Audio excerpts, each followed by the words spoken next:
360. I'm your host, Chili White.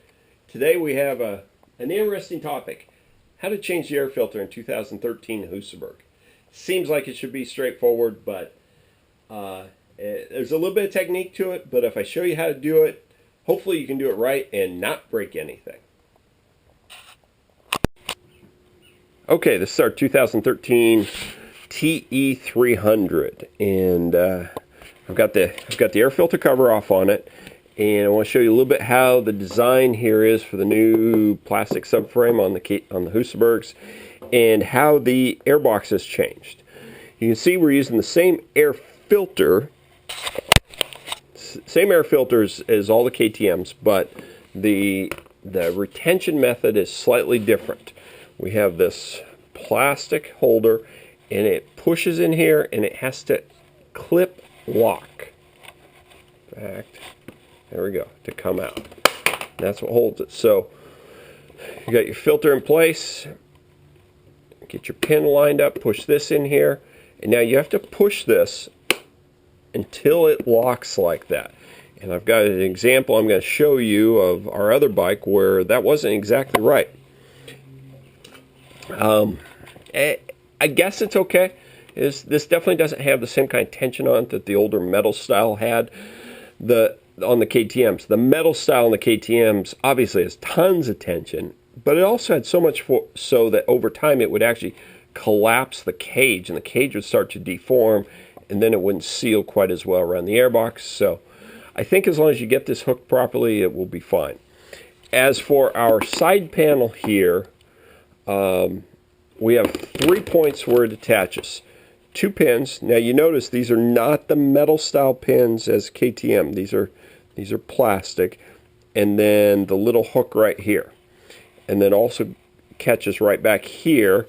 This little ridge has to catch in the subframe right back here.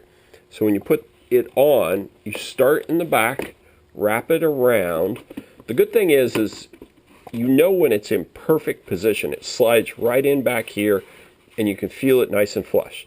Second, take the tab, push it in, and then we'll start at the bottom. I've marked with an X exactly where that pin is. Boom, and boom. And then this thing kind of hooks over the air filter retainer. All right, that's pretty easy. Getting it off is the tricky part. Now that we've seen how it goes on, we'll do it in reverse. We'll get that loose, and then we're going to pull. It's a two-handed pull, and when they're brand new, they're really tight, and you're almost afraid you're going to break it. We're going to pull that one loose, and we're going to go right to where the other X is, and we will pull that one loose. Now that I have all 3 positions loose, we slide it backwards, and it comes off.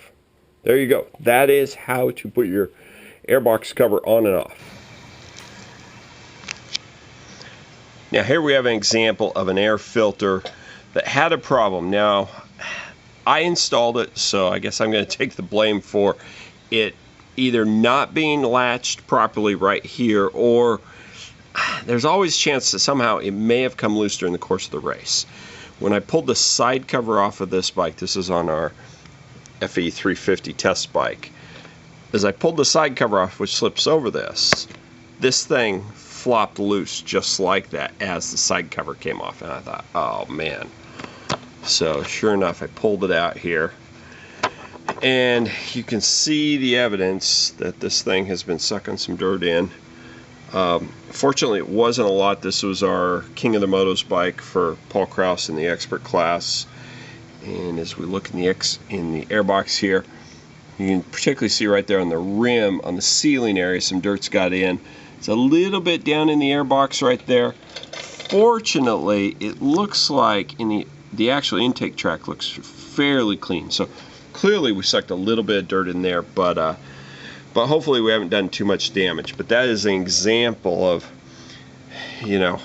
how relatively easy it might be to get this air filter installed incorrectly if you don't get the tab hooked properly into that locked position right there.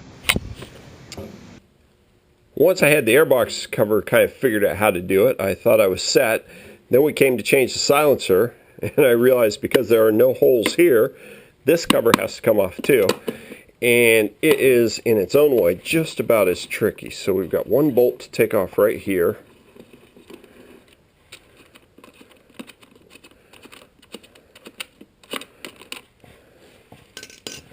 Then we have to pull it loose up here. And it's kind of odd because there's not a real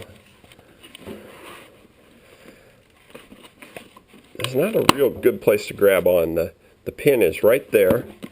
And pull it back here. Come on, baby. Actually, that's it. Okay. So, one pin, one bolt, and then again it hooks into the subframe right here, so it's a very positive hook once it's all together, and it has to slide backwards to come out. Now we have access to the silencer bolt. I guess if this was my own bike, I'd be tempted to drill a couple of holes in here and not have to worry about ever taking this particular cover off. So they're a little bit tricky. Once you get figured out, it's not too bad. And I will say, once they're on, man, they're on there good. They're positive. They're not going to come off by accident. All right, so thank you for tuning in. And that is how to get your side covers on and off, hopefully without breaking the panels, on your 2013 Husaberg.